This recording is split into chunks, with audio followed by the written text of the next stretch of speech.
Okay. I guess welcome to the Battle of the Oregon Autos. Benchmade AFO2 versus the Gerber '06 Auto. So let's do some specs real quick. So the Gerber on the left, it's got an overall length of 8.5 inches. The Benchmade on the right has an overall length of 8.51 inches. So 1/100th of an inch longer, theoretically. And I'll get to some variables here, or variances. Blade length on the Gerber claims to be 3.8 inches. Blade on the Benchmade claims to be 3.56 inches. Closed length of the Gerber, 4.8. Closed length of the Benchmade, 4.95. Weight of the Gerber is 6.3 ounces. Weight of the Benchmade is 5.8. Blade thickness of the Gerber is 1300ths, and blade width of the Benchmade is 125 thousandths. It's an 1/8 inch right on the dot. Handle thicknesses are both claiming to be 6/10 of an inch, and the Gerber goes for $188 online at one large retailer, and the Benchmade on the same site goes for $233 or $234. 233 and change, or just round it up to 234. Okay. So we'll go ahead and discuss the dimensions real quick. So I don't know how they do it or how they measure. Maybe they measure the blade edge, the edge length, like the full length of the edge contour. They claim 3.8 inches. Wow, that's just sluggish. But Benchmade claims 3.56. I don't know. It's pretty. I think the point here is just simply going to be, we'll just say they're the same. And honesty, the Benchmade is honestly just a tad longer. The one on the right here.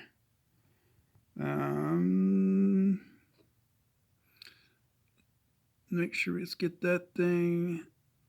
Point being, they're wrong. Gerber's wrong about their claim. So the Benchmade, I got this thing lined up. It's really hard to tell, but there we go. Yeah, the Benchmade is barely, I don't know what is that, 32nd of an inch or something. Anyway, point being, Gerber is wrong. I don't know how they came up with that. Maybe they measured 3.8 from like here, following it up, and then including the tonneau there edge. So this is spot on their measurement. And then handle length, overall, whatnot. Gerber must measure their glass breaker back there, the pommel. So overall, this has a longer handle and is longer in length. The Benchmade is, and then the Gerber is not. It's shorter, a little stubbier. Kind of the history of these two knives. Benchmade, I don't know what they had before it, but they had the 9000, the model 9000 AFO. And that knife came with no pocket clip. And it was back in the 90s, maybe even the early 90s. I'm not sure when they started making that model. Back before that, they could have made it. I think they were involved with Almar knives for a while, so perhaps they produce Almar automatic knives. I'm not sure. But the first Benchmade branded auto knife that I know of was the 9000. And it's essentially the same knife, different button. It might not have had a safety either. Shoot, I should have checked a little closer, or I should recall that. It may have had a safety or may not have, and they didn't have the glass breaker in the back. So no pocket clip, no glass breaker, and no adjustable stop pin where this is adjustable, externally adjustable. So they've been in the game for a long time, basically, since the 90s. Maybe even the late 80s, I'm not sure. Then they had the AFO, the 9050 AFO, which I have as well. Pretty much the same knife as this, little different button still, and then no glass breaker, but it does come with a pocket clip. So the Gerber came around a little later, and I'm assuming that it's the 06, so they came out with it in 2006. And I think it was a contract from the U.S. government, the military, wanted to have Gerber produce them some automatic knives, which Benchmade has been doing historically, has always done that. In fact, this model essentially is another model that Benchmade sells to the government under they got some stock number, however that works. I do work for the government, but not the military, so I can't speak to it. So they're both contract knives, I think, contracted designs. We would like a 3.5, 4-inch blade, automatic, yada yada, something like that. So kind of to cover Gerber here, this is the superior knife, definitely in my opinion, and I'm assuming just overall. We'll kind of go through some of the traits of these two knives. Now, the unfortunate thing is, or fortunate, is Gerber does have the same design in an all aluminum handle. And then you can get either a tonneau or a draw point. And I got this. I think I got this for my birthday. It was what I wanted, so it was gifted to me because of that. I said, oh yeah, that one right there, because I wanted the G10 grip for some reason, just to be a little bit different than this. And then the only G10 there from where I bought it from, because I apparently, I don't know if you could say I got a good deal, but I think the price was $140 some instead of $180 some. But they didn't have a draw point blade with G10 handle. So to get G10, I had to go with a tonneau. So I thought, well, that's cool, because then now I have a tonneau and G10. Okay. So as I get into some of the traits this knife has, there's a possibility that the aluminum handle is better than this one in construction. Not just G10 to aluminum, but overall. Maybe it's manufactured differently. I don't know. So let's get into, we'll start with this. So a comparison here, this has got a much thicker, fuller bodied handle than this one. And it does have finger grooves. And as you can see, this handle is actually longer in total.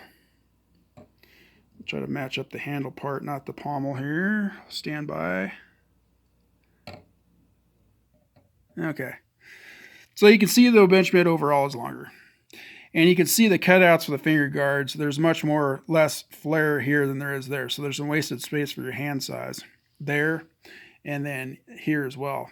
Because let's just say contact point here, and the contact point here is clear down here, and then up here, the same thing. So you can have a bigger hand, it's going to fit in here, and it just gives you a little bit more room to move around on it. I mean, you can choke up into here if you like. And then of course natural, and then you can even, it gives you room to get back, cut like that. You don't have to have your thumb all scrunched up.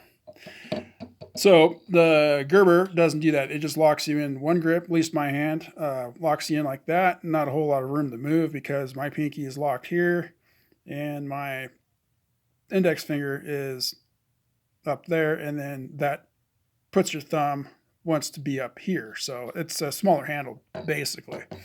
I have a large, extra large, generally an extra large hand. I mean, I can wear a large depending on the brand, I guess, but generally extra large.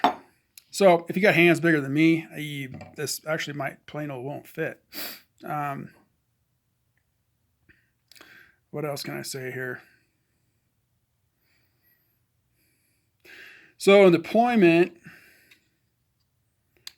this definitely has the weaker spring, kind of a slower deployment too.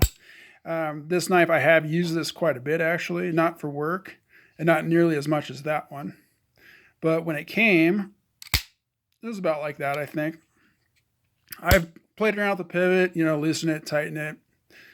Even when you do have play in the blade, loosen it that much. And the tolerances, I think, are not really very good, but it's because you can loosen that up and the blade will just, it'll rattle. In fact, you can hear that. That's internal stop pin, spring something, or the button. And it still has got that real sluggish action. It works though. It hasn't failed or anything. And then going for the spring, one big deal here is the spring.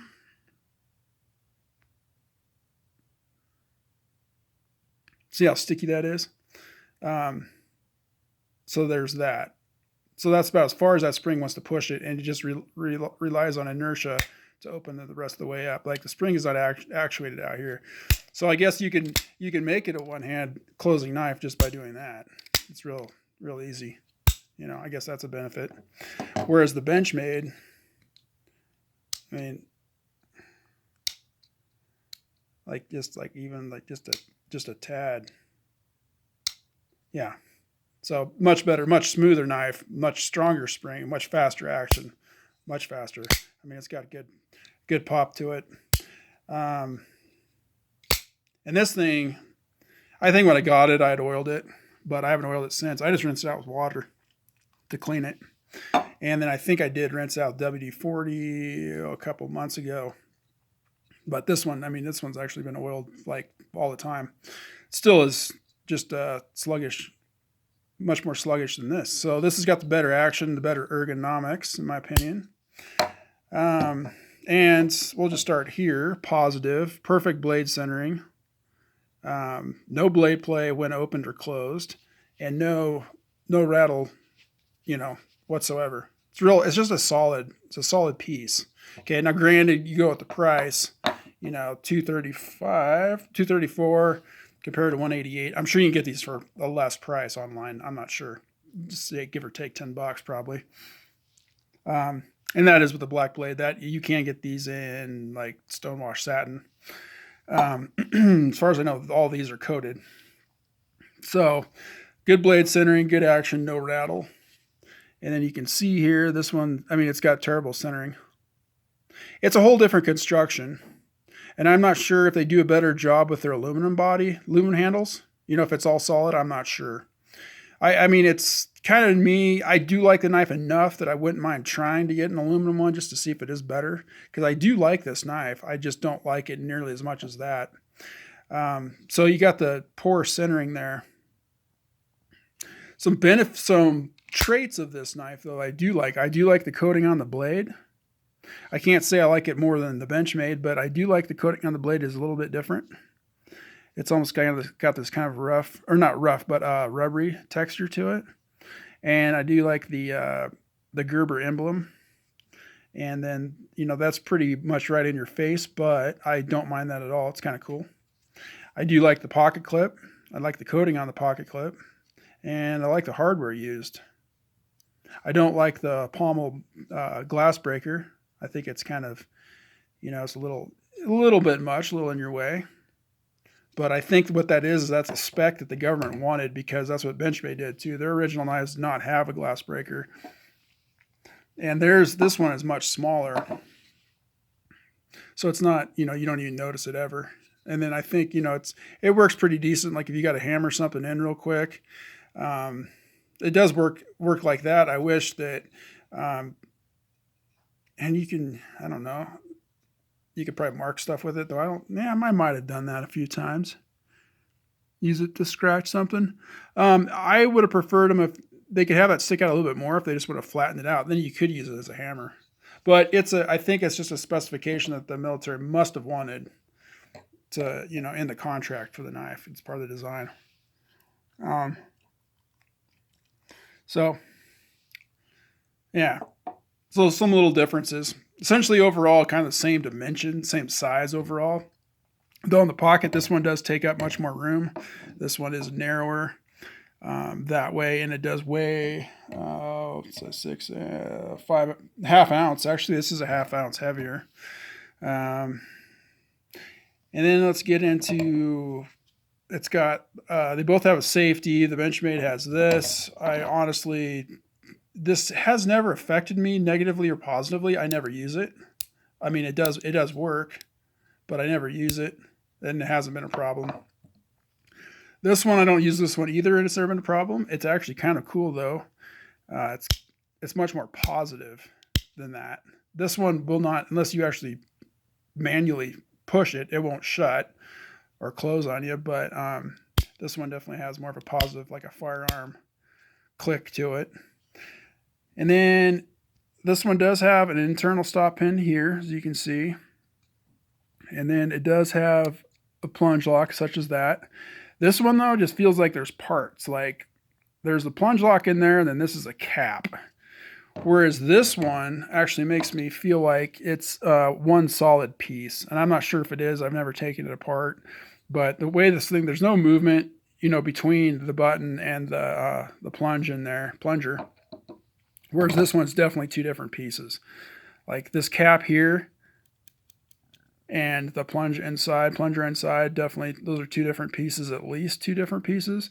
And it just feels like that thing could eventually just fall out. That's kind of how it feels. And then it's kind of got that little internal stop pin in there. So it's got more parts. Where this one, the whole lock is enclosed. Like I don't have my flash on here, but it's all right here. The whole action is right in here. You got your lock here, and the spring mechanism is in, I'm not sure which side it's in, but it must be on this side. But it's all embedded, and it's all like right here. This thing just seems to be kind of the same idea, but they got just more parts. They got that stop pin, and the plunger is multiple pieces. And then, of course, the spring. And that could be drag in there, too, because that blade is so poorly centered. But it just doesn't have the same snappy. It's much more of a delay. Like you push the button and then it decides, okay, I'll go ahead and open. Like there's a gear has to actually, the clutch is on, engaged, and then you have to let the clutch out to open it. That's kind of how it feels. It's kind of, there's like a delay.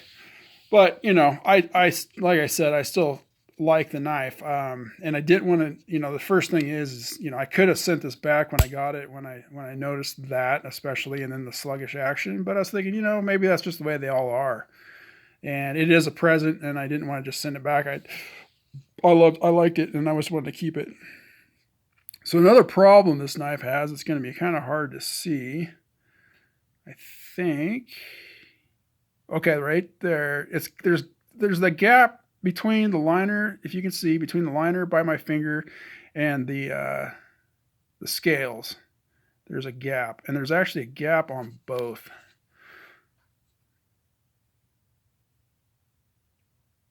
Not really seeing it now. It's kind of hard, but it's there. And it's pretty bad. There's nothing connecting the scale to the liner. And the liners, they're pretty thin, honestly. It's like if I was going to make a recommendation, I'd say don't get the G10 model. I'm not sure about the aluminum. But the aluminum, the Benchmade at least, has no liners. It's just solid aluminum. And I mean, it is just a solid knife. It feels like it's one piece, Whereas this is definitely just feels like it's parts that have just been slapped together. I mean, and that's what it is. And I got no problem with that necessarily. It's just the prices are so too close, I think, for what you get. Like if you could buy this online for $90, and I'm not kidding. I'm not kidding about this at all. I know it sounds really cynical or sarcastic or something, but I'm not kidding. If you could buy this knife for $90, I think that would be a good deal. Okay, because it does have some positives to it. It's got some negatives too, but I think because the negatives just bump the price down. So getting back to the scales to the liner, there's nothing connecting the liner to the scales except for the pivot and the stop pin up there. All the way, I guess this is kind of a contact, but I mean not reliable, all the way till you get back to here. So the whole middle of this knife is it's open. There's nothing connecting these, and you got those gaps in there, and eventually you'd get stuff stuck in there. It'd just be gross. I mean, who knows? Like it's a thing you got in your hand all the time. You're gonna have things just stuck in there in places that you don't normally clean out. So there's that, and there's going to be moisture in there. It's going to cause rust eventually, even though they're stainless in their line. It's just going to cause problems. So yeah, I don't like the construction design. Now I'm wondering though if the aluminum version is just two solid pieces.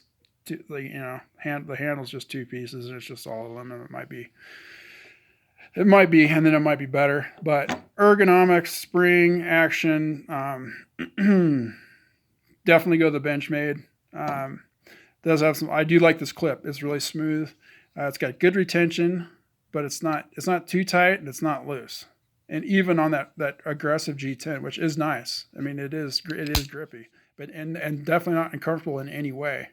Like, it's a really, as far as that goes, it's comfortable. It just doesn't give you, in my opinion, quite as much as that does, as far as options on how to grip the knife.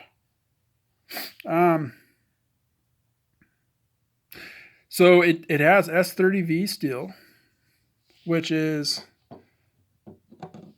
theoretically an upgrade to 154 CM that Benchmade uses. However, Benchmade's 154 has always worked for many years for me. Great. Will not rust. Had it in salt water. No rust issues whatsoever. Holds an edge. Easy to sharpen. This, I think, touched this up. I've used it. I've used the knife quite a bit, actually. It came from the factory sharp, and it does hold an edge. So I can't say whether or not it's better than that, but I can say that it's worse. I can't say it's better. Time will tell on that. But it's, like I said, if they're making it, they put the amount of time that they put into making these things, which is probably not much, it's just parts, they just slap them together, and they obviously are not concerned about fit and finish. They could just drop the price down, and then, if the knife is still functional, it'll still work. It's just not quite, except for the worry about that, the button here. I have a feeling that is one thing that you do not want to be beating on this knife at all. Which these, they get used pretty hard. They get beat on a little bit, and I've never had any issues with any of them. Whereas this one just feels like, it could rattle apart. That button could just pop out, maybe if you flex the knife too much or something. It's not rigid at all. There's no structural integrity to this. Now, it is a model that the military does use. Kind of like one little quick story I have is my brother is in the military. He's actually out. He's in active reserves now. And his unit, or however you want to term it, I think they all got issued these. And some units will get issued these, I think, is how it works. Like, just depends on what they want. But he said that these ones were the ones that everybody wanted. Like, they would trade these to get those somehow. So I don't know, maybe they trade two of these to get one of those, or one of these and then a bottle of whiskey to trade up, whatever. But he said the Benchmades are what people wanted. And I mean, there could be like name status recognition in that. But being that I have these both side by side, that's the better knife. That's the one I'd want to get. So winner all the way around goes to the Benchmade. However, this is an option, and I'm sure people have had these and have had good luck with them. And this very well could be a dog or a pig or whatever you want to say. It is in a way. I mean, it definitely doesn't have what people would be looking for, but it's still functional. Like, I've rocked it on wood quite a bit, and the coating holds and the edge is held pretty good. So it does work. It hasn't broken on me yet by any means, but it definitely doesn't get used as much as this. And I'm going to keep it. I'm definitely not going to get rid of it. So I'm sure there's people out there that have had these that are very happy with them. But if anybody's watching this for whatever reason, because these are both old models, so who knows if people are still interested in them. But I would definitely recommend this, unless you can buy this for a good deal. And if you do buy this and you get a good deal, just kind of maybe expect there might be some issues, or there might not be. I would recommend going, just from what I know, going with the aluminum. I think that there could be some variables that'll work out for you on that side. But I think that's pretty much all I got. Yeah, all right. Well, if you made it this far, I appreciate it. Have a good one.